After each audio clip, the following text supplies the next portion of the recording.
I can't imagine that he accepted this fight based on Burns beating Neil Magny in the way that he did. So for me, I wonder what made him accept this fight now. It's another one of those things where the timing to me, like, why fight him right now? You know, I don't really know. I feel like Jorge Masvidal doesn't want to put himself back in the place of journeyman fighter, where he's not fighting against opponents or not fighting on cards or not fighting in situations that continue to keep his name in the spotlight. I don't believe that he's ready to fade off into the fighting the 10th through the 15th ranked welterweight.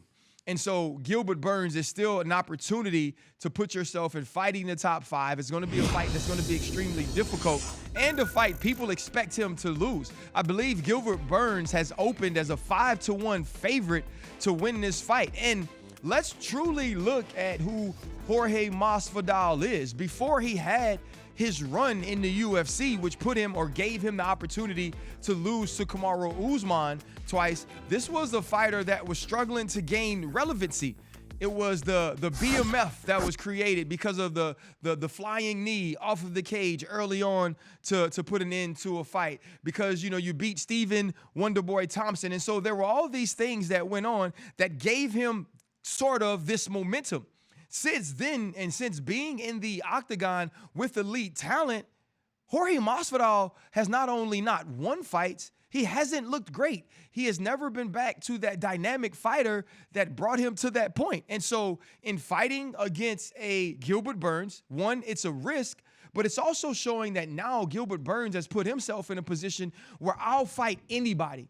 There is no fear in me. There is no running from the octagon from anyone. You give me a guy, you give me a name, I'll fight him because I want an opportunity to be welterweight champion again. But if you're Jorge Masvidal, DC, what does this fight do if you lose it? Where does this now put him? RC, can I say this before I get into this? I want to say something. This is why I love you. Like, you say what very few MMA people will say, that you go back and you look at who he was prior and you will say, hey, man, this dude was a journeyman. You say when he got to the elite of the elite, he got put back into a category where he just hasn't proven or shown that he can compete with the elite of the elite in a division.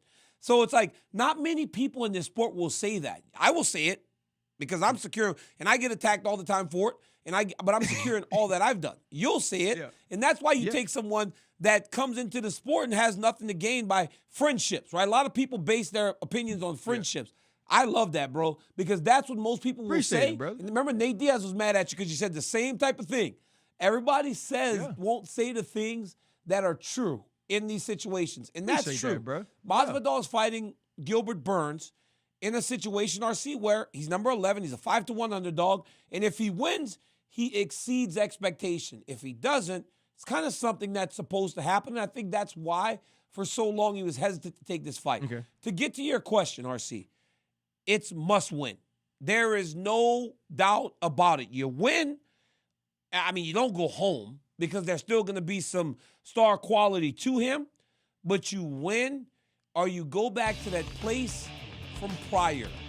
You go back to that place where you're fighting guys like Ali Aquinta, and you're fighting guys like Michael Chiesa, who we love, but you're not fighting the Colby Covingtons and the Kamaru Usmans and the Gilbert Burnses of the world, because, you know, we only get so many opportunities to stand aside or amongst the greatest in the world. So for Jorge, man, he's got to get it done. And let me tell you something.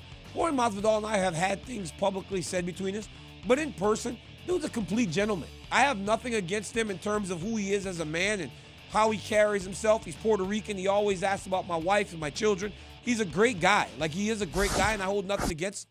But if you look just in the numbers, 5-1 dog, ranked number 11 in the world, fighting number 5, this is a hard ask for him, and it's do or die. Because if you don't win this one after losing to those other two guys in the top 5, I don't know where you go. Thank you for watching ESPN on YouTube. For live streaming sports and premium content, subscribe to ESPN+.